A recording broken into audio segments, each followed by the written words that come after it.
Hello भाई, कैसे हैं आप लोग? आप लोग अच्छे होंगे। कमेंट में पहले बताओ आप लोग कैसे हो, एग्जाम की तैयारी कैसे कर रहे हो। फ्रेंड्स, आज की क्लास में हम लोग कंप्लीट ज्योमेट्री के बारे में बात करेंगे। मतलब आज से आपका न्यू एक्सरसाइज स्टार्ट हुआ ज्योमेट्री। ज्योमेट्री बहुत ही ज़्यादा इंपॉर्टेंट एक्सरसाइज बनता है अगर आप कोई भी कॉम्पिटेटिव एग्जाम की तैयारी कर रहे हो तो। स्टेट लेवल हो गया या एसएससी या रेलवे, आप किसी भी एग्जाम की तैयारी कर रहे हो, कॉम्पिटेटिव एग्जाम बस होना चाहिए उसमें से एक दो क्वेश्चन ज्योमेट्री से आना ही आना है, फिक्स है। तो हम पूरा कंप्लीट ज्योमेट्री के बारे में बात करेंगे, जिसकी जो क्लास है कम से कम 30 से 40 क्लास होने वाले, 30 से 40 लेक्चर होगा, जिसमें से आज का जो क्लास है लेक्चर है, जो पहला क्लास है। क्लियर है ना? बातें समझे। देखिए, जो बच्चा कॉम्पिटेटिव एग्जाम की तैयारी कर रहा है ना, तो उसको 5 एक्सरसाइज आपको कंप्लीटली मतलब कॉन्फिडेंस होना चाहिए कि हम कोई भी क्वेश्चन हम 2 सेकंड के अंदर हिला सकते हैं, बना सकते हैं। पहला एक्सरसाइज ज्योमेट्री, दूसरा ट्रिगोमेट्री, तीसरा हो जाएगा आपका अलजेब्रा, चौथा होगा परसेंटेज और पांचवा होगा प्रॉफिट एंड लॉस। इस 5 एक्सरसाइज पर आपको कंप्लीटली कमांड होना चाहिए। क्लियर है ना? अगर 20 क्वेश्चन आ रहा है एग्जाम में, उसमें से 10-12 क्वेश्चन आपका इसी 5 एक्सरसाइज में से होगा। क्लियर ना? बातें समझे। अर्थमेटिक और एडवांस दोनों में से मिलाकर ये 5 एक्सरसाइज जो बनेगा, इसी 5 एक्सरसाइज में से 10 और 12 क्वेश्चन प्लस हो जाएगा। क्लियर ना? इसी क्वेश्चन एग्जाम में, टाइप बी में से होगा। क्लियर है ना? लेसन में से होगा। बातें समझे। तो बहुत ज़्यादा इंपॉर्टेंट एक्सरसाइज बनता है ज्योमेट्री, क्लियर, जिसमें आज हम पहला लेक्चर लेंगे, पहला क्लास होगा। कंप्लीटली पढ़ेंगे ज्योमेट्री, बहुत सारे क्लास होगी, आप पर डे पढ़िएगा। 6 बजे क्लास आपको पर डे मिलेगा। बातें समझे, है ना? नो डाउट ना? चलिए, तो आज की क्लास में हम पढ़ेंगे रेखा और कोण, जिसको हिंदी बोलते हैं लाइन एंड एंगल। बातें समझे। Line and angle, line and angle के बारे में कुछ आपको बातें पहले से पता होगी, मुझे नो डाउट, है ना? पहले से आपको पता होगा बहुत सारी बातें, लेकिन जिनको नहीं पता उनका तो हो जाएगा आपको अच्छा, बहुत बेनिफिट मिलेगा। और जिनको पता है तो भाई वो रिवीजन कर लें। चलिए समझते हैं लाइन और एंगल क्या होगा। आपने हेडिंग बनाने का लाइन और एंगल अच्छे अच्छे हेड राइटिंग में सुंदर सुंदर हाथों से। चलिए, तो पहला पॉइंट लिखेंगे, पहला पॉइंट ही लिखना है, पॉइंट, पहला पॉइंट ही लिखना है। पॉइंट, पॉइंट किसे कहेंगे? पॉइंट बोले हिंदी में बोल लेंगे बिंदु, मैं इंग्लिश लिखते चले जाऊंगा, हिंदी आप लिख लेना। क्लियर ना? हम पॉइंट को हिंदी में बोलते हैं बिंदु। तो बिंदु किसे कहोगे मेरे भाई? ध्यान से समझना। वैसे तो बिंदु का कोई खास डिफिनीशन नहीं दिया गया है ना? ऐसे में हमने मान लिया बिंदु है क्या, एक पेन उठाया और पेन उठाकर इधर ड्रॉ कर दिया, यही हो जाएगा बिंदु। क्लियर ना? हम बोल सकते हैं जिसका मतलब वैसा सर्कल जिसका 0 रेडियस हो वही बिंदु कहलाएगा। ना किसी इसकी मोटाई होती है ना ही चौड़ाई होती है, वो क्या होगा मेरे भाई? बिंदु होगा। समझा आपने? बिंदु किसे कहेंगे? 0 रेडियस वाले सर्कल को बिंदु कहते हैं। लेकिन धरती पर ऐसा कोई भी सर्कल संभव ही नहीं है जिसका रेडियस ना हो। क्लियर है? सभी का सर्कल संभव होगा तभी वो सर्कल बन पाएगा, है ना? रेडियस होगा तभी वो सर्कल होगा, यानी बिंदु होगा। क्लियर है ना? अगर सर्कल का रेडियस नहीं होगा, बिंदु का रेडियस नहीं होगा, तो नैनोमीटर, नैनोमीटर कैसे प्राप्त करोगे? माइक्रोमीटर कैसे प्राप्त करोगे? बिल्कुल असंभव हो जाएगा। क्लियर है ना? तो हमने क्या कहा कि एक पेन उठाओ और बिंदु लगा दोगे, वैसे मान लिया कि ये बिंदु है ना? एक पॉइंट है। क्लियर है? तो हम बोल सकते हैं इसका 0 रेडियस होता है, लेकिन ये सब संभव नहीं है। चलिए, एक लाइन में आपने समझ लिया। पॉइंट क्लियर है? चलो अगला पॉइंट बनाओगे। अगला हेडिंग पॉइंट नंबर 2 मेरे भाई, पॉइंट नंबर 2 बनाओगे लाइन। पॉइंट नंबर 2 बनाओगे लाइन, यानी रेखा, हिंदी में इसको बोलते हैं रेखा। तो रेखा किसे कहेंगे? ध्यान से समझना। आपने पॉइंट समझा, तो इसी पॉइंट को उठाने का और इधर चिपकाने का, ऐसे चिपकाते चले जाओ, चिपकाते चले जाओ, ऐसे चिपकाओ जाओगे तो एक रास्ता यानी पथ का निर्माण करेगा। यही जो पथ है क्या होगा? लाइन बन जाएगा। क्लियर है? जो लाइन होता है छोटे छोटे, एकदम छोटे छोटे बिंदुओं से मिलकर बना होता है। क्लियर है ना? ये इतना छोटे छोटे बिंदुओं से मिलकर बना है कि लाइन बन गया। क्लियर है? बातें समझ में आई? चलिए, ये जो लाइन है इसका कोई अंत बिंदु नहीं होता, जितना मन करे उतना दोनों साइड फैला सकते हैं, है ना? ये तीर के निशान क्या डिनोट कर रहे हैं? जितना मन करे इतना फैलाओ। बातें समझे? दोनों साइड। चलिए, तो ये हो जाएगा लाइन। लाइन की कोई अंत बिंदु नहीं होता, है ना? कोई अंत बिंदु नहीं होता, जितना मन करे इतना फैला सकते हैं। बट लाइन जो होता है इसकी लंबाई तो होती है लेकिन चौड़ाई नहीं होती है। क्लियर है? और इसका अंत बिंदु नहीं होता। लिख लेना नोट में। चलिए, अगला पॉइंट 3 नंबर समझते हैं, लाइन सेगमेंट। लाइन सेगमेंट, ये लाइन सेगमेंट क्या है मेरे दोस्त? ध्यान से पढ़िए। लाइन सेगमेंट बोलते हैं रेखाखंड। रेखाखंड किसे कहेंगे? ध्यान देना, थोड़ी सी ध्यान देना है। ये क्या है मेरे भाई? लाइन है। ये क्या है? एक लाइन है। क्लियर है। और इस लाइन में ये छोटे छोटे बिंदुओं से मिलकर बनाता है। तो यहाँ से एक अनंत बिंदु, यहाँ से एक अनंत बिंदु काट के निकाल लो, यानी ये एक अनंत बिंदु से और ये एक अनंत बिंदु, ये दोनों के बीच की दूरी क्या कहलाएगी? Line segment. यानी यही जो रेखा है क्या कहलाएगा? Line segment. लाइन सेगमेंट कैसे पहचानोगे? मतलब जिस रेखा का, जिस लाइन के दो अनंत बिंदु रहे, दो अनंत बिंदु दिया रहे, वो हो जाएगा लाइन सेगमेंट। क्लियर है ना? बातें समझे? लाइन सेगमेंट पहचान लोगे? आप बोलेंगे बिल्कुल। चलिए, लाइन सेगमेंट के सिर्फ दो अनंत बिंदु होता है, वही हमारा लाइन सेगमेंट कहलाएगा, रेखाखंड। पॉइंट नंबर 4, पॉइंट नंबर 4 है रे। रे जिसको हिंदी बोलते हैं किरण, वो आपकी वाली किरण नहीं, ये दूसरा किरण है, टठड़ा अड़ा वाला किरण, न नत लगाना, अड़ा लगाना। क्लियर है? तो इसको बोलेंगे किरण। यानी रे किसे कहेंगे? ध्यान देना, रे किसे कहेंगे। चलिए देखिए मेरे दोस्त, ये है एक अनंत बिंदु, है ना।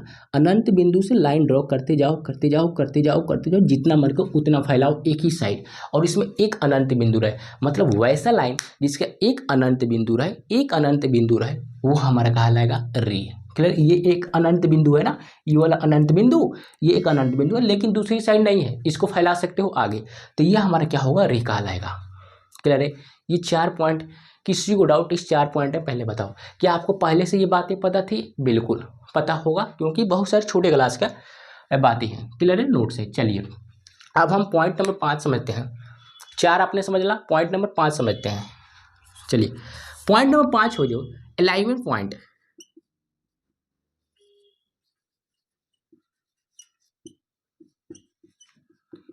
जिसको हिंदी में बोलते हैं भाई संरेख बिंदु, है ना। संरेख बिंदु, संरेख बिंदु क्या कहलाएगा? ध्यान से आपको समझना है। चलिए ध्यान से समझना। देखिए मेरे भाई, एक आपने लाइन ड्रॉ किया, ये हो गया लाइन। क्लियर है? इस पर 3 या 3 से अधिक पॉइंट, 3 या 3 से अधिक पॉइंट ड्रॉ कर दोगे, यही आपका क्या कहलाएगा? Line segment. क्लियर है? लाइन सेगमेंट बोलते हैं अलाइनमेंट पॉइंट। अलाइनमेंट पॉइंट बोले तो संरेख बिंदु। क्लियर है? किसी लाइन पर 3 या 3 से अधिक बिंदु मौजूद रहे, वो हो जाएगा हमारा संरेख बिंदु। क्लियर है? चलिए पॉइंट नंबर 6, पॉइंट नंबर 6 क्या बोलेंगे मेरे भाई? पॉइंट 6 नंबर है को इंसिडेंट लाइन। को इंसिडेंट लाइन, इंसिडेंट पॉइंट। चलो को इंसिडेंट पॉइंट किसे बोल सकते हैं? बोलो संपाती रेखाएं, हिंदी में लिखना मेरे भाई, संपाती रेखाएं। ओ लाइन बोलना है,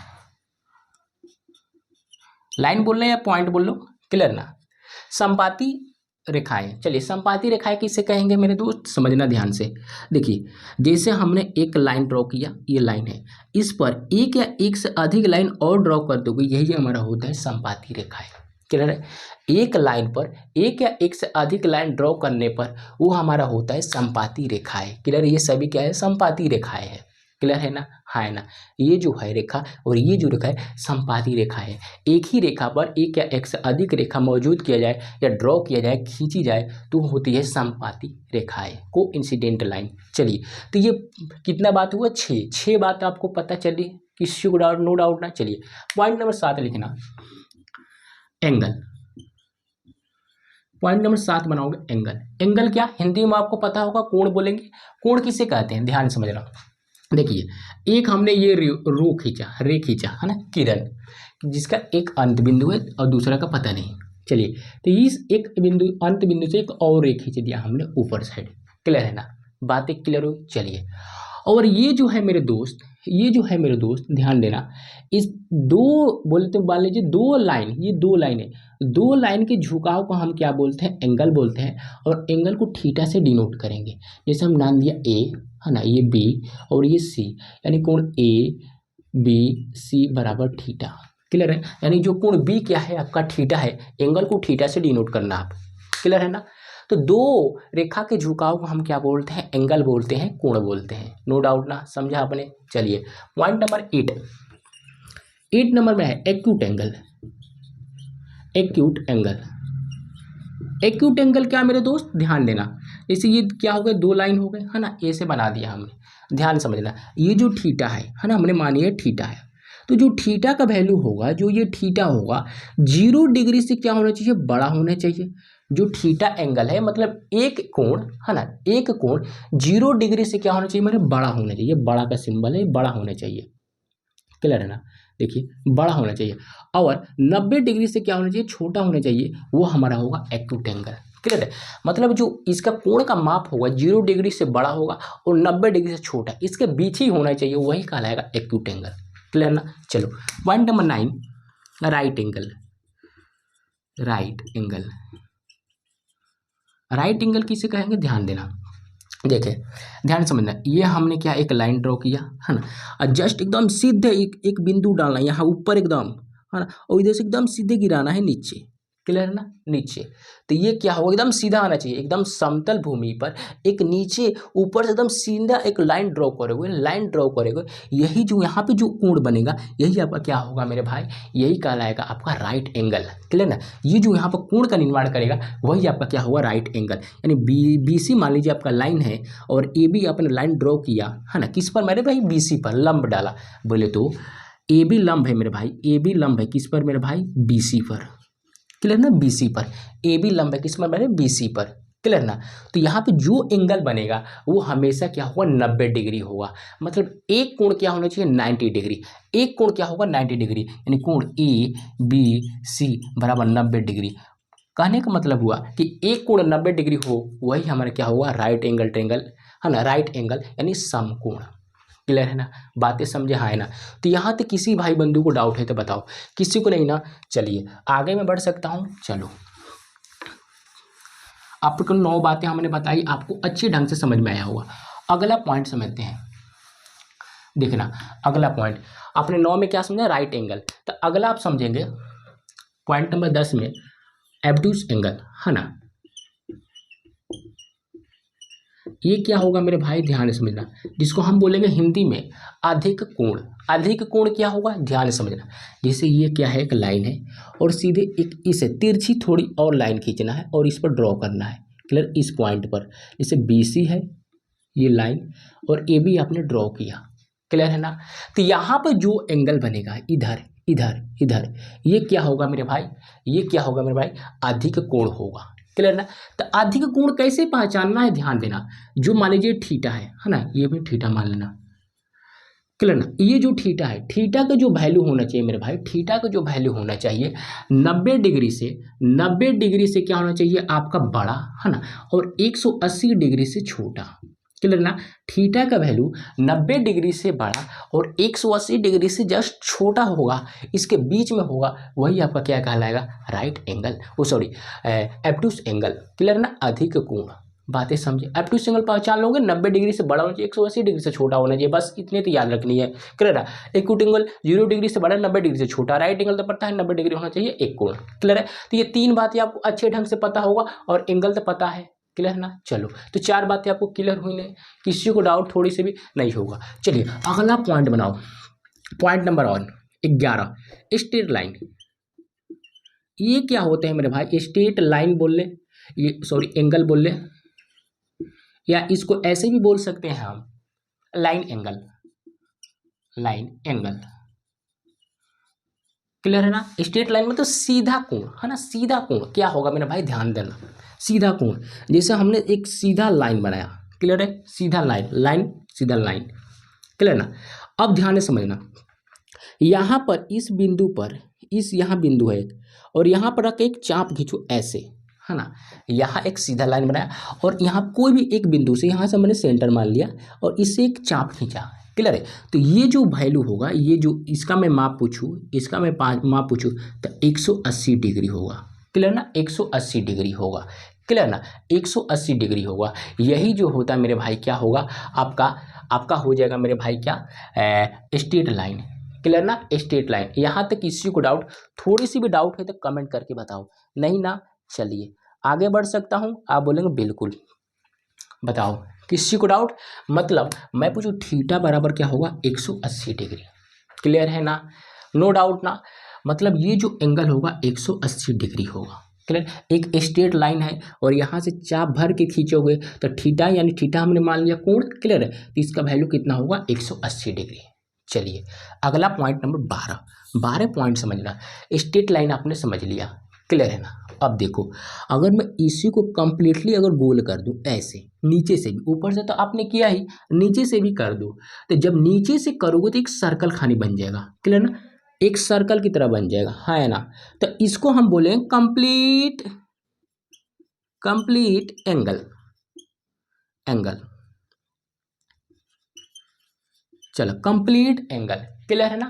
पूरा कोण बोलेंगे कैसे, देखो जैसे ये हमने लाइन बनाया और इस पॉइंट पर ये लास्ट वाला पॉइंट ले लिया, ऐसे हमने एक सर्कल खींच दिया, पूरा कंप्लीट चाप काट दिया, यहाँ पर रखा वो चाप ऐसे घुमा दो तो हमने पूरा एक सर्कल भर के मार दिया, क्लियर ना। एक सर्कल बना तो ये जो पूरा एंगल बनेगा 360 डिग्री होगा, कितना मेरे भाई 360 डिग्री। तो कंप्लीट एंगल कितने का होगा, 360 डिग्री को होता है, नो डाउट ना। आपको बातें समझ में आई, हाँ है ना। कंप्लीट एंगल 360 डिग्री, मतलब जो थीटा का वैल्यू होगा, एंगल ये जो होगा 360 डिग्री होगा, क्लियर है ना। चलो इतनी बातें समझ में आई ना। चलो अगला पॉइंट,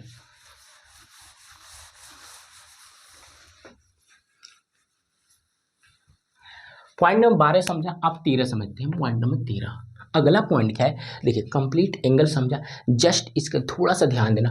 अब है रिफ्लेक्स एंगल, रिफ्लेक्स एंगल जिसको बोलते हैं हिंदी में बृहत कोण, है ना, बृहत कोण। देखना क्या होगा, देखिए रिफ्लेक्स एंगल, जो अधिक कोण है जस्ट इसको उल्टा करो, है ना। जो ऑब्टूस एंगल है इसको उल्टा करो, इसको हमने उल्टा कर दिया, क्लियर ना। ये वाला जो है इसको हमने पलट दिया, उल्टा कर दिया, है ना। नाम डाल लेते हैं ए, है ना, यहाँ बी है और सी है, क्लियर है। चलिए ये जो कोण है बी है, देखना ध्यान से, यही होता है अधिक कोण, है ना। अधिक कोण यानी 180 डिग्री से क्या होना चाहिए, छोटा होना चाहिए, तभी तो अधिक कोण बनेगा। 90 डिग्री से बना, तो ध्यान से समझना। देखिए ये पूरा अगर मैं पूछूँ रिफ्लेक्स एंगल क्या होता है, तो ये जो ये अधिक कोण है, क्लियर है, इसके ऊपर वाला हिस्सा देखिए, ये जो दिखाई दे रहा है ये हिस्सा, यही कहलाता है रिफ्लेक्स एंगल, यानी थीटा मान लीजिए, क्लियर ना, थीटा मान लीजिए, यही कहलाएगा रिफ्लेक्स एंगल, क्लियर ना। रिफ्लेक्स एंगल, बातें समझे, बृहत कोण कैसे, ध्यान देना, थोड़ी सी आपको ध्यान लगानी है, क्या ध्यान समझना। देखिए मेरे दोस्त, जो थीटा का वैल्यू होगा, थीटा का वैल्यू होगा, ये टोटल 360 डिग्री है, टोटल 360 डिग्री होगा, क्लियर ना। और ऊपर वाला जो एंगल दिखाई दे रहा है ये जो थीटा है, थीटा का वैल्यू 180 डिग्री से क्या होना चाहिए मेरे भाई, बड़ा। थीटा का वैल्यू 180 डिग्री से क्या होना चाहिए, बड़ा। और पूरा कंप्लीट 360 डिग्री होता है, और तो 360 डिग्री से छोटा, 360 डिग्री से छोटा।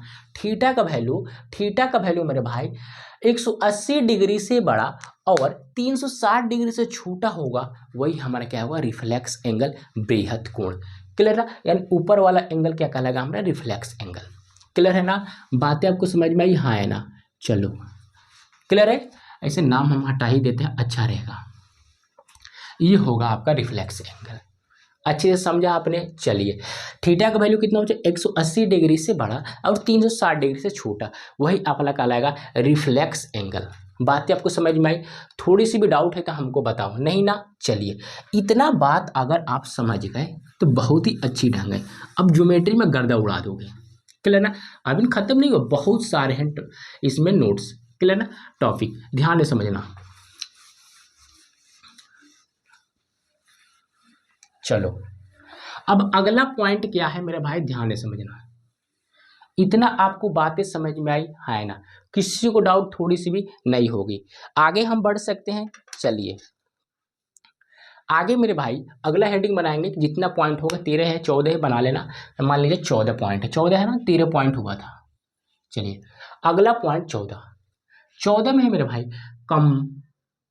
कंपलमेंट्री एंगल,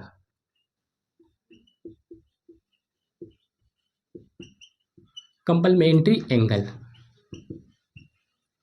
जिसको हिंदी में बोलेंगे हम लोग पूरक कोण। ये क्या होता है कंपलमेंट्री एंगल, पूरक कोण, ध्यान समझना। देखिए मेरे दोस्त, ये हमने एक लाइन बनाया, क्लियर है ना, और ये हमने एक लाइन ड्रॉ किया, क्लियर है। चलिए और बीच में एक लाइन हमने और ड्रॉ किया, है ना।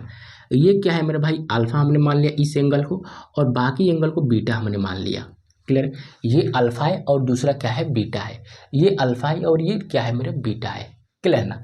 तो मेरे दोस्त ये जो अल्फा है ना और प्लस बीटा है ना, अल्फा प्लस बीटा, इन दोनों का मैं सम पूछूं तो कितना होना चाहिए, 90 डिग्री, क्लियर ना। दोनों का सम कितना होना चाहिए 90। दिखाई दे एक राइट एंगल ट्रिंगल है, इस लाइन को देखो, ये एकदम सीधा डाला हमने लंब किसमें भाई, इस लाइन पर, तो एक राइट एंगल ट्रिंगल बना, उसी को हमने डिवाइड कर दिया एक लाइन से, तो अल्फा प्लस बीटा का वैल्यू कितना होना चाहिए 180 डिग्री। यानी कपलमेंट्री एंगल जो है, कपलमेंट्री एंगल जो है क्या होगा, अल्फा प्लस बीटा बराबर 180 90 डिग्री है ना, 90 डिग्री। इन दो कोणों का सम 90 डिग्री हो जाए वो हमारा क्या रहेगा, पूरा कोण कंपलमेंट्री एंगल। क्लियर है, दो कोणों का सम अगर 90 डिग्री हो जाए वही कहलाएंगे कंपलमेंट्री एंगल, पूरा कोण। क्लियर है, बातें समझे, दो कोणों का सम पूरा कोण। क्लियर है, थोड़ी सी बात याद है, दो कोणों का सम पूरा कोण। क्लियर ना। अगर मैं पूछूं अल्फा का कंपलमेंट्री बताओ कितना होगा, अल्फा का कंपलमेंट्री कितना होगा, तो 90 में से आप दूसरा एंगल घटा दो, है ना, तो अल्फा का कंपलमेंट्री होगा 90 माइनस बीटा। क्लियर ना। अगर मैं बीटा का कंपलमेंट्री पूछूं तो क्या होगा, अब मैं बीटा का पूछ रहा हूं तो अल्फा घटा लो इसमें से 90 में से।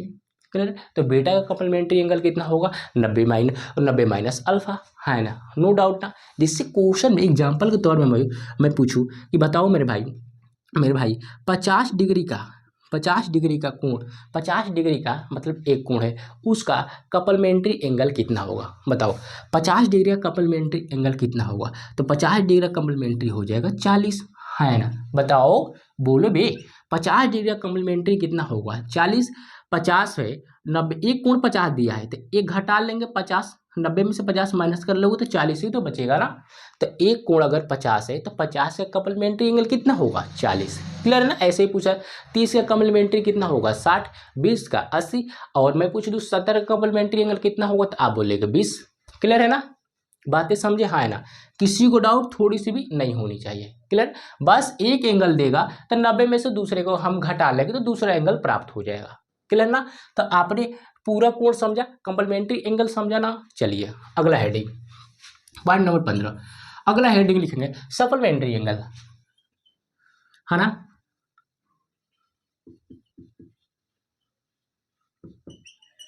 ये क्या होता है मेरे भाई, ध्यान देना, जिसको हम लोग हिंदी में बोलते हैं मेरे भाई, क्या जल्दी बोलो बे, संपूरक कोण। संपूरक कोण किससे कहेंगे, संपूरक कोण किससे कहेंगे, ध्यान से समझना, देखिए ध्यान से समझना। जैसे मेरे भाई ये क्या है, एक लाइन ड्रॉ किया, क्लियर है ना। एक और बात इसमें बताना था मेरे दोस्त, भूल रहा हूँ, देखिए कपलमेंट्री जो एंगल है अलग अलग भी हो सकता है, जैसे ये ऐसे भी रह दिया, अगर ये ठीक अल्फा है तो ऐसे भी दे देगा ये बीटा है, अलग अलग भी रह सकता है, एक में भी हो सकता है, अलग अलग भी हो सकता है। क्लियर है ना। चलिए ये हमने क्या है, स्ट्रेट लाइन खींचा, क्लियर है ना। अब इस पर हमने एक लंब डाला, है ना, कोई भी एक तिरछी रेखा हमने डाल लिया, ऐसे हमने एक हमने लाइन खींच लिया, क्लियर है ना, इस पर, इस लाइन पर, तो ये एंगल अल्फा है और ये एंगल बीटा है। तो आपको तो ज़रा सा पता होगा, अभी हमने बताया अगर स्ट्रेट लाइन रहे, क्लियर है ना, तो स्ट्रेट लाइन पर अगर चाप भर के यहाँ पे खींचोगे चाप तो कितना डिग्री का एंगल बनेगा, तो 180 डिग्री का, यानी अल्फा प्लस बीटा का वैल्यू कितना होगा 180 डिग्री ना होगा मेरे भाई। हमने तो एक लाइन खींच दिया ना, उसको काट दिया आधा आधा, तो एक बना अल्फा तो दूसरा होगा बीटा, और पूरा एंगल बनता है 180 डिग्री। तो अल्फा प्लस बीटा का वैल्यू कितना होना चाहिए 180 डिग्री, मतलब दो कोणों का सम 180 डिग्री हो जाए, मतलब दो कोणों का योग 180 डिग्री हो जाए तो वो हमारा कहलाता है सप्लीमेंट्री एंगल। क्लियर है ना, नो डाउट ना। तो उसी प्रकार मैं पूछूं अल्फा का सप्लीमेंट्री 180 माइनस बीटा, और बीटा का सप्लीमेंट्री कितना होगा 180 माइनस अल्फा, है ना, कर लोगे ना। तो वैसे ही क्वेश्चन पूछा जाता है, मैं पूछ दूं 110 डिग्री का सप्लीमेंट्री एंगल बताओ, 110 डिग्री का सप्लीमेंट्री एंगल बताओ, तो कितना होगा 180 में से 10 माइनस कर लोगे 70 डिग्री हो जाएगा, तो 70 डिग्री सप्लीमेंट्री होगा। अगर कोण एक 180 डिग्री 110 डिग्री है तो दूसरा कोण कितना होगा 70 डिग्री होगा। क्लियर ना, तो 110 का सप्लीमेंट्री कितना होगा, आप बोलोगे 70 डिग्री हो जाएगा। क्लियर है ना, नो डाउट ना, बोलो भाई काहे नहीं बोलते हो, समझे। चलिए कपलमेंट्री समझा, सप्लीमेंट्री समझा। अब अगला पॉइंट हेडिंग बनाना, पॉइंट नंबर 16। 16 में क्या समझते हैं मेरे भाई, ध्यान से समझना। देखिए 16 नंबर पॉइंट है मेरे भाई, क्या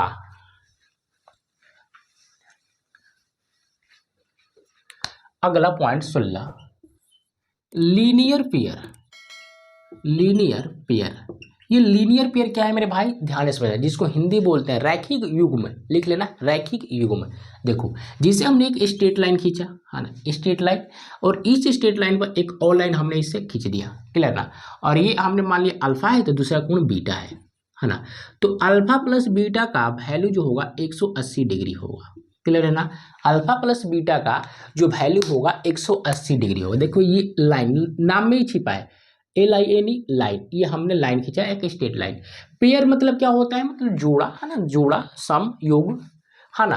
तो हमने क्या एक पेयर बनाया, मतलब दो कोण है ना, दो कोण का सम, दो कोण का सम, यही नहीं तो कोण है भाई, दो कोण, एक ये कोण एक ये कोण है ना। अगर नाम रख दो ABC और ये D है, तो देखो ABD एक अलग कोण हुआ और DBC एक अलग कोण हुआ, है ना। तो दो कोण पेयर बना, तो दो कोण का सम 180 डिग्री होगा, वही हमारा होगा लीनियर पेयर, क्लियर ना। क्या होगा मेरा भाई, लीनियर पेयर।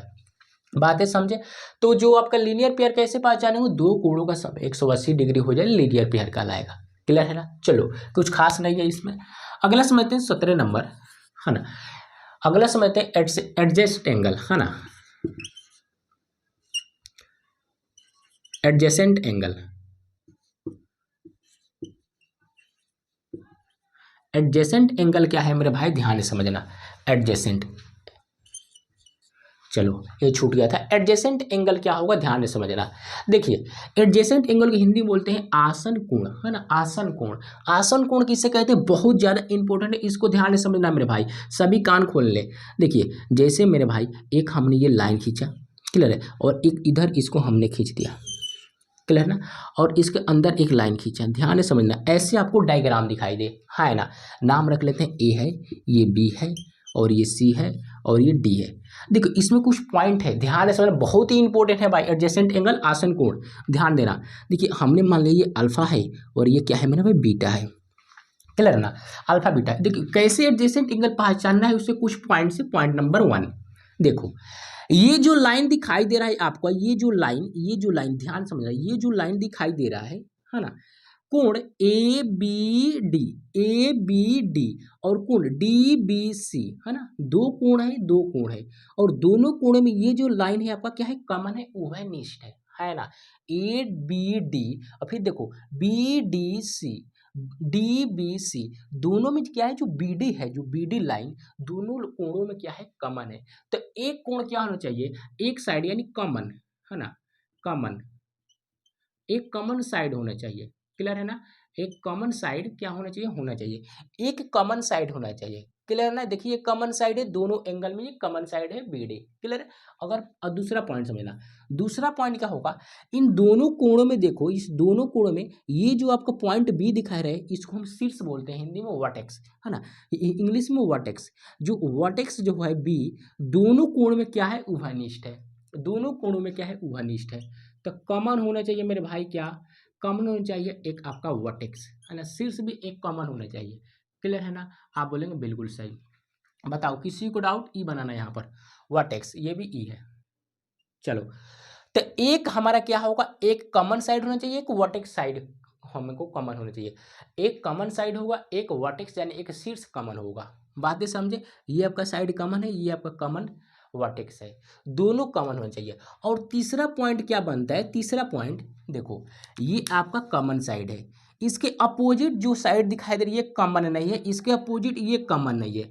एक कॉमन साइड के दो अपोजिट साइड जो होगा कॉमन नहीं रहेगा, क्लियर है। एक अपोजिट, एक कॉमन साइड के, एक कॉमन साइड के अपोजिट यानी इसके विपरीत, इसके सामने एक कॉमन साइड और इसके अपोजिट एक कॉमन साइड बिल्कुल नहीं होना चाहिए, तब क्या कहलाएगा, हमारा कहलाएगा एडजस्ट एंगल, क्लियर है। ये जो साइड दिखाई दे रहा है ये कॉमन नहीं है, दोनों एंगल में सिर्फ यही कॉमन है। तो दो अलग अलग साइड होना चाहिए जो कॉमन नहीं है और एक कॉमन रहे, क्लियर है। पॉइंट नंबर 3 में क्या लिखना, कि दो साइड कॉमन नहीं होना चाहिए और एक कॉमन रहे, दोनों इसके अपोजिट होगा, है ना, दूसरे तरफ, इस कॉमन साइड के अपोजिट, इस कॉमन साइड के अपोजिट, क्लियर है। तो हमारा क्या कहलाएगा, हमारा एडजस्ट एंगल। 3 शर्त लागू होता है, कॉमन साइड, कॉमन वर्टेक्स और कॉमन साइड के अपोजिट नॉन कॉमन साइड होना चाहिए, बस काम खत्म, क्लियर है ना। बात तो क्लियर हुई, हाँ है ना। तो हमारा क्या कहलाएगा, एडजस्ट एंगल, क्लियर है, बहुत ज़्यादा इंपॉर्टेंट है ये जो है आपका दिखाई दिया आसन कोण, clear, adjust angle.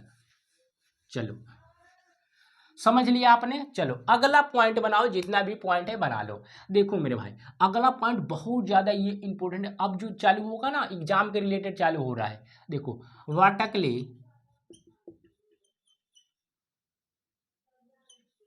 Opposite angle. चलो वर्टिकली अपोजिट एंगल किसे बोलते हैं मेरे भाई? शीर्षाभिमुख कोण, है ना। किसे कहेंगे? हिंदी में लिखना शीर्षाभिमुख कोण। वर्टिकली अपोजिट एंगल किसे कहेंगे? ध्यान से समझना। देखो और वर्टिकली अपोजिट एंगल की मैं बारे में बात करूं, ध्यान से समझना। देखिए मेरे दोस्त, ये एक लाइन है ना, एक ये लाइन, दोनों क्रॉस होना चाहिए, एक दूसरे को काट दे। क्लियर है ना। ट्रेन के पीछे देखो वो डब्बा, जो लास्ट वाला डब्बा रहता है, ऐसे एक क्रॉस रहता है एक्स। क्लियर है, वही डब्बा का जो हमने एक्स चुरा कर यहाँ पे चिपका दिया है। चुराना बुरी बात है, लेकिन हमने मजबूरी में चुरा कर यहाँ पे चिपकाया है। अब ध्यान से समझना, ये जो एक्स जो दिया है क्रॉस दिखाई दे रहा है ट्रेन के डब्बे के पीछे वाला सिंबल, ये जो है अगर मैं इसको मानूँ ये थीटा, तो ये भी क्या होना चाहिए? थीटा होना चाहिए। क्लियर ना। अगर ये एंगल मान लूँ 180 माइनस थीटा, तो ये जो एंगल है 180 माइनस थीटा ही होगा। मतलब आपने क्या समझा? मतलब आपने यहाँ पे ये समझा जस्ट आमने सामने वाला आपका एंगल जो है क्या होना चाहिए? आपस में बिल्कुल इक्वल होना चाहिए, सेम होना चाहिए, बराबर होगा। क्लियर ना। आमने सामने के एंगल क्या होगा? आपस में बराबर होंगे। क्लियर है, समझा आपने? हमने क्या कहा? वर्टिकली अपोजिट एंगल कैसे बनाना है? आमने सामने के एंगल क्या होगा? बराबर होगा, वर्टिकली अपोजिट एंगल हो जाएगा। प्रूफ मैं कर दे रहा हूँ, ध्यान से समझना। प्रूफ कैसे करोगे? देखो ये हमने एक्स बना दिया क्रॉस वाला सिंबल, लेट में हमने मानी एंगल ये थीटा है। क्लियर, ध्यान से समझना, ये एंगल थीटा है। प्रूफ कैसे करते हैं? अगर ये एंगल थीटा है, ये एक स्ट्रेट लाइन है, देखो ये एक स्ट्रेट लाइन है, पूरा सीधी लाइन है, स्ट्रेट लाइन है ना। तो पूरा स्ट्रेट लाइन पर इस पॉइंट पर 180 डिग्री का एंगल बनेगा, है ना। तो एक एंगल अगर हमारा दोस्त थीटा है, तो बाकी एंगल कितना होगा? 180 माइनस थीटा, है ना। ये मेरे भाई स्ट्रेट लाइन, एक एंगल थीटा, तो बचा हुआ एंगल 180 माइनस थीटा ही तो होगा ना मेरे भाई। क्लियर ना। अब इस देखो ये आपका स्ट्रेट लाइन है, ये स्ट्रेट लाइन, क्लियर ना, स्ट्रेट लाइन, क्लियर है ना। तो एक एंगल अगर मेरे भाई पूरा स्ट्रेट लाइन में 360 डिग्री एंगल बनेगा, मैं बार बार नहीं बोलूंगा, क्लियर ना। तो देखिए ये हमारा कितना होगा? 180 डिग्री माइनस थीटा है, तो 180 डिग्री माइनस थीटा और पूरा 180 डिग्री होगा, तो ये कितना बचेगा? सिर्फ थीटा बचेगा, है ना। क्योंकि 180 डिग्री में से 180 डिग्री माइनस थीटा माइनस करोगे तो 180 डिग्री खत्म, बचेगा सिर्फ थीटा, तो ये एंगल बच जाएगा थीटा। क्लियर ना। उसी पे अगर फिर ये आपका स्ट्रेट लाइन है, वो सॉरी ये आपका स्ट्रेट लाइन है ना, नहीं ये आपका स्ट्रेट लाइन है, हाँ ना, ये आपका स्ट्रेट लाइन है। अगर ये आपका एंगल थीटा है, ये अगर आपका एंगल थीटा है और पूरी ये सीधी लाइन है, तो ये एंगल कितना होगा? 180 डिग्री माइनस थीटा। क्लियर, बराबर आ गया, है ना। बोलो किसी को डाउट? स्ट्रेट लाइन सिर्फ यहाँ पे कंसेप्ट लगा है। स्ट्रेट लाइन आपको पता है, सीधी लाइन आपको पता है, सीधी लाइन पर 180 डिग्री का एंगल बनता है, वैसे आप प्रूफ कर सकते। देखो आमने सामने का एंगल क्या आ गया? बराबर आ गया, प्रूफ हो गया।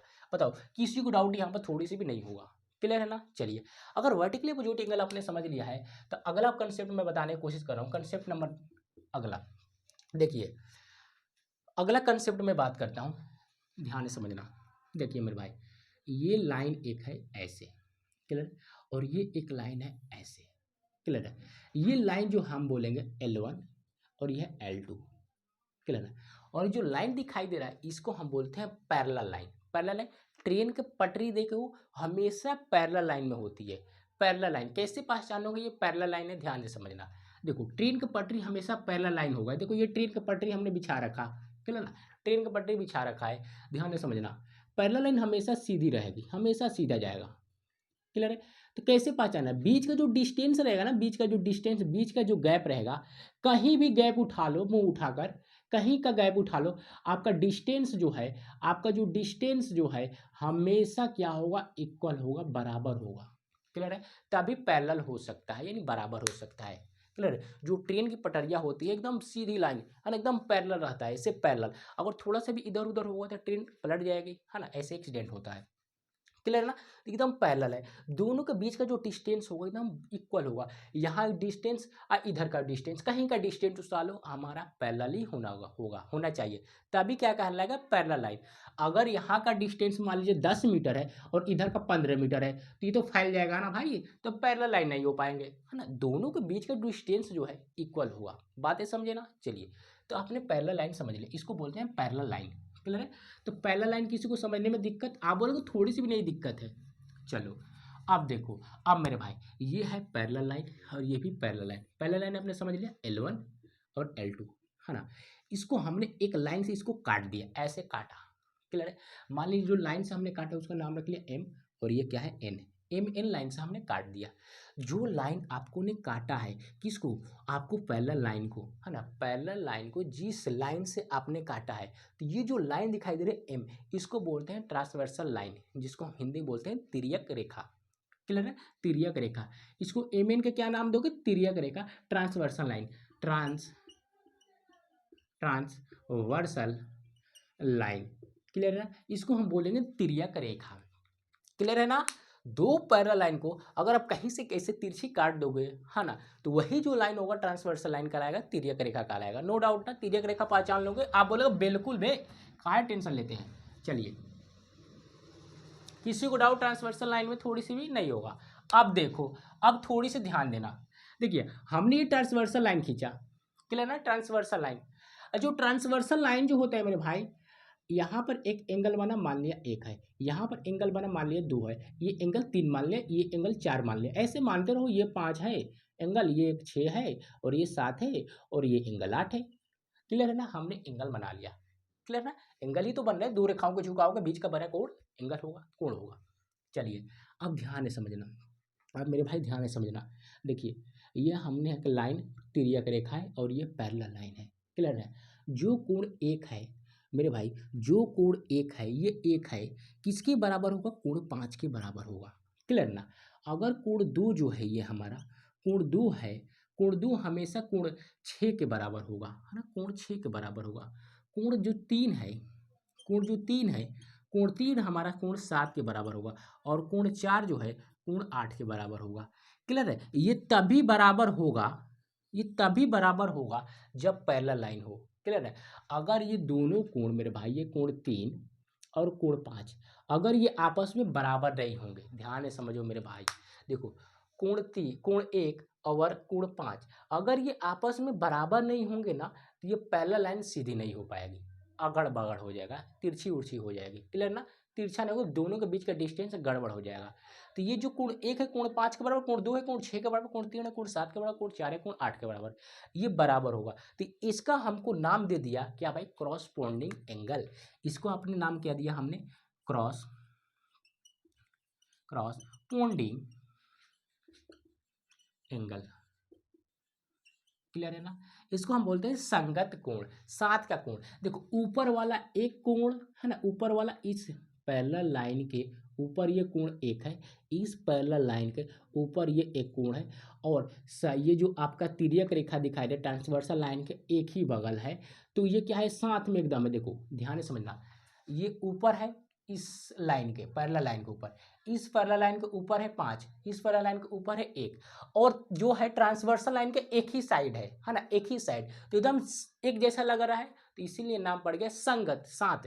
तो संगत कोण, कोण 1 और कोण 5 के बराबर होगा। नेक्स्ट उसी प्रकार सभी है, कोण 2 किसके बराबर, 6 के, 3 होगा 7 के, 4 होगा 8 के, है ना। देखो, यहाँ 3 जो है पैरेलल लाइन के नीचे है, यहाँ कोण 7 जो है पैरेलल लाइन के नीचे है, तो कोण 3 और कोण 7 के बराबर होगा, कोण 3 और कोण 7 के बराबर होगा। इसका कोई प्रूफ नहीं, ऐसे ही माना गया है कि ये करस्पॉन्डिंग एंगल है। क्यों, क्योंकि जब तक ये दोनों कोण बराबर नहीं होंगे ना मेरे भाई, तो ये पैरेलल लाइन बराबर हो ही नहीं सकता ना। क्लियर है ना। चलिए, तो पैरेलल लाइन आपने समझ लिया। किसी को डाउट है पैरेलल लाइन में तो हमको बता दो, ओ सॉरी करस्पॉन्डिंग लाइन में किसी को डाउट, नो डाउट ना। चलिए, कर लिया ना आपने। कोण 1 किसके बराबर, ऊपर वाला ऊपर के बराबर, नीचे वाला नीचे के बराबर, बस एक ही साइड होना चाहिए। अगर इस साइड के सभी बराबर है ना, देखो कोण 1 कोण 5 के बराबर, कोण 4 कोण 8 के बराबर, और एक ही साइड है और नीचे नीचे है। क्लियर है ना। बताओ, किसी को डाउट नहीं होगा। आपने करस्पॉन्डिंग एंगल समझ लिया। चलो, करस्पॉन्डिंग एंगल समझने के बाद अब हम समझा रहे हैं, ध्यान से समझना, क्या अल्टरनेट एंगल। अल्टरनेट एंगल हम किसे कहते हैं, एकांतर कोण। देखो ध्यान से, देखिए अल्टरनेट एंगल क्या होता है। देखो अगर मैं पूछूं कोण एक जो है ना, कोण एक किसके बराबर होगा भाई, कोण एक जो है, कोण एक हमारा कोण 6 के बराबर होगा। किसके बराबर भाई, कोण 6 के बराबर होगा। क्लियर है ना, ओ सॉरी, कोण एक जो है, कोण एक जो है मेरा भाई आपका, कोण एक कोण 7 के बराबर है। किसके बराबर भाई, कोण 7 के। क्लियर है, कोण एक जो है कोण 7 के बराबर होगा। कैसे होगा ध्यान से समझते हैं। देखो ध्यान से समझना, अल्टरनेट एंगल होता क्या है। देखिए जैसे ये पैरेलल लाइन और ये पैरेलल लाइन, क्लियर, एक ट्रांसवर्सल लाइन काट देंगे। क्लियर ना, ये एंगल इसके बराबर होना चाहिए है ना, और ये एंगल इसके बराबर होना चाहिए है ना, एकदम जस्ट अपोजिट है ना। जेड देखो, जेड बन रहा है, ऐसे जेड है, ये इसके बराबर होगा। क्लियर ना, देखो ये से जेड है ना, ये एंगल इसके बराबर, ये एंगल इसके बराबर, और ये एंगल जो है इसके बराबर होगा, और ये एंगल जो है इसके बराबर होगा, जस्ट अपोजिट, तिरछा तिरछी। देखो ये वाला एंगल एक जो है कोण 7 के बराबर होगा। क्लियर है। आगे अगर मैं कोण दो की में बात करूँ, कोण दो जो है किसके बराबर होना चाहिए, कोण 8 के। क्लियर है। उसी प्रकार कोण 3 जो है किसके बराबर होगा मेरे भाई, कोण 5 के। बताओ कोण 4 जो है किसके बराबर होगा भाई, कोण जो 4 दिखाई दे रही है, कोण 4 किसके, कोण 6 के। है ना, बताओ किसी को डाउट यहाँ तक थोड़ी सी भी नहीं होगा। तिरछा तिरछी, कोण एक किसके बराबर होगा, कोण 7 के। देखो ये बाहर वाला बाहर है, पहले लाइन के ऊपर बाहर है, तो पहले लाइन के नीचे ये भी बाहर है, कोण 7 के। पहचानने का तरीका समझो। क्लियर है। कोण 2 बाहर है, पहले लाइन के ऊपर, तो कोण पहले लाइन के नीचे आओ, कितना है, कोण 8 है, ये बराबर। और तिरछा तिरछी, अगर ये इस साइड तो उस कोना, इस कोना से उस कोना। क्लियर है ना, पहचान लोगे। देखो क्रॉस में देखो, ये जो है इसके बराबर होगा, ये जो है इसके बराबर होगा। क्लियर है ना, है ना, बताओ किसी को डाउट नहीं होना चाहिए। चलो आगे बात करते हैं, ध्यान से समझना। चलो मेरे दोस्त देखो कैसे, अब इसका प्रूफ मैं दे रहा हूँ कैसे बराबर होता है, ध्यान से समझना। देखिए अगर मैं बात करूँ कोण जो एक है किसके बराबर है भाई, कोण 7 के। है ना, कोण जो एक है कोण 7 के बराबर है। कैसे, ध्यान से समझना। देखिए कोण जो एक है मेरे भाई, कोण जो एक है ना, कोण जो एक है वर्टिकली अपोजिट एंगल के बराबर होगा कोण 3 के। है ना, कोण 3 के। अरे मेरे दोस्त कोण एक है ये, और कोण ये 3 है। वर्टिकली अपोजिट एंगल हमने बताया है ना, वर्टिकली अपोजिट आमने सामने। कोण एक किसके बराबर होगा, कोण 3 के, तो कोण एक बराबर हो गया कोण 3 के। है ना, बताओ किसी को डाउट। अब कोण जो 3 मेरे भाई दिखाई दे रहा है, ये जो कोण 3 है कोण 7 के ही तो बराबर होगा संगत कोण से। संगत कोण क्या हमने बताया, कोण जो 3 है कोण 7 के ही बराबर होगा। नीचे नीचे एंगल, कोण पैरेलल लाइन के नीचे नीचे, और एक ही साइड है ट्रांसवर्सल लाइन के, तो ये कोण 3 और कोण 7 के बराबर होगा। तो कोण 3 की जगह हम क्या लिख सकते हैं, कोण 7 लिख सकते हैं। हाँ है ना, बोलो भी, काहे नहीं बोलते हो। तो कोण एक का वैल्यू कितना आ गया, कोण 7 आ गया, तो यही तो हुए कोण एक बराबर कोण 7।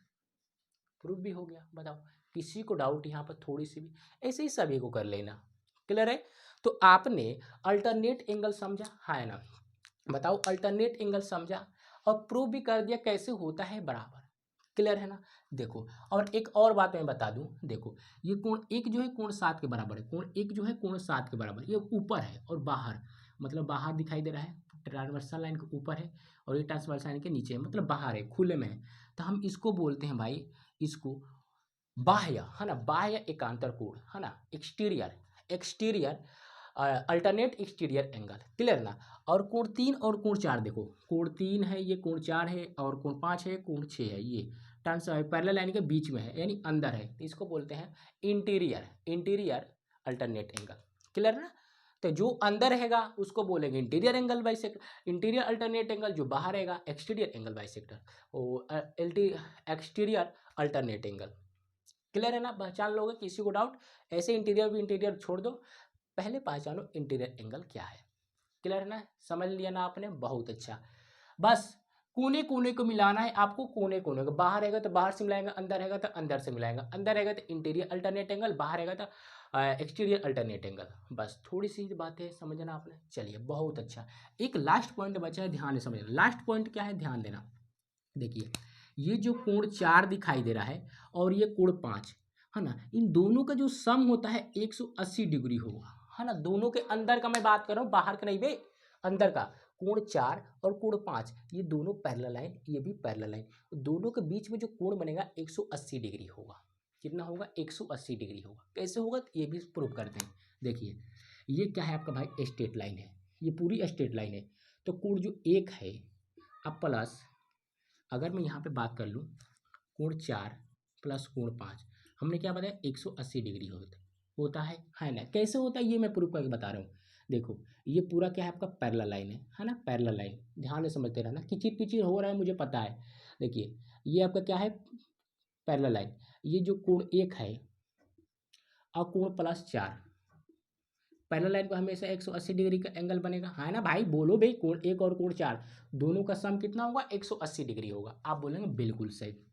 अब देखो, अब जो मेरे भाई कोण 1 है, ये क्या है? कोण 1 है और ये कोण 5 है, दोनों क्या है मेरे भाई? जल्दी बताओ, करस्पॉन्डिंग एंगल है या ना? बताओ, करस्पॉन्डिंग एंगल है। कोण 1 और कोण 5 करस्पॉन्डिंग एंगल है, एक ही साइड बना है ना? करस्पॉन्डिंग एंगल यानी कोण 1 बराबर किसके होगा? कोण 5 के, कोण 5 के, है ना? कोण 1 बराबर किसके होगा? कोण 5 के। तो हम एक के जगह पर क्या लिख सकते हो भाई? कोण 5 नहीं लिख सकते, यानी कोण 4 प्लस कोण 5 बराबर आ गया कोण 4 प्लस कोण 5 बराबर आ गया 180 डिग्री, है ना? प्रूफ भी हो गया। बताओ किसी को डाउट? बोलो बे। देखो ध्यान से समझना, कोण 4 और कोण 5 का वैल्यू बीच का जो सम होगा हम क्या करेंगे? 180 डिग्री होता है, इसको बोलते हैं कोइंसिडेंट एंगल। बीच का जो सम होगा 180 डिग्री होगा, कोण 4 और कोण 5। उसी पर कोण 3 और कोण 6 का भी सम 180 डिग्री होगा। क्लियर है ना? तो ये कैसे होता है ये मैं प्रूव कर रहा हूँ, ध्यान समझना। ये आपका स्ट्रेट लाइन है ना, स्ट्रेट लाइन, तो कोण 1 और कोण 4 का सम तो 180 डिग्री होगा, इतना तो समझ रहे हो? क्लियर ना? अब देखो, अब कोण जो 1 है कोण 5 के बराबर होगा। कैसे बराबर होगा? हमने बताया कोरस्पॉन्डिंग एंगल, है ना, एक ही साइड बना है, कोरस्पॉन्डिंग एंगल होगा 1 और कोण 5 के बराबर। तो कोण 1 बराबर किसको होगा? कोण 5 के, है ना? तो 1 की जगह पर कोण हम 5 नहीं रख सकते, यहाँ पर हमने 5 रख दिया ना भाई, क्या दिक्कत है? तो यहाँ 5 रखो, तो कोण 5 प्लस कोण 4, यहाँ पे बोल रहे कोण 4 प्लस 5, बात तो सेम ही है, इधर उधर से नहीं मतलब है। क्लियर ना? कोण 4 प्लस 5 क्या होगा? 180 डिग्री। क्लियर है ना? इतनी बातें आपको समझ में आई, हाँ है ना? बताओ किसी को डाउट, थोड़ी सी भी डाउट है तो हमको खोल कर बताओ। नहीं ना? थोड़ी सी भी डाउट चुल्लू भर भी नहीं होगा, समझा ना? जितना पॉइंट बताइए बहुत ज़्यादा इंपॉर्टेंट है। आज पहला क्लास था, लेक्चर था, आज सिर्फ इतना ही रखते हैं। जितना आपने बातें बताई, अगले जो क्लास में इसी से रिलेटेड क्वेश्चन बहुत सारे करने वाले हैं, है ना? तो थ्योरी आपने समझ लिया, है ना? थ्योरी आपने समझ लिया। सभी को नो डाउट ना, कमेंट में खुल कर बता देना कि डाउट है या नहीं है। जहाँ भी डाउट होगा कमेंट में करना, मैं जरूर रिप्लाई दूंगा। क्लियर है ना? चलिए समझ लिया है। अगला क्लास में हम समझेंगे इससे रिलेटेड क्वेश्चन। थ्योरी कंप्लीट हुआ, आज का लेक्चर खत्म। क्लियर है? तो अगर वीडियो पसंद है तो वीडियो को लाइक ठोक देना, और इस चैनल पर नए हैं तो प्लीज़ सब्सक्राइब और चैनल को जरूर शेयर करना। मिलते हैं नेक्स्ट वीडियो में। टेक केयर, जय हिंद।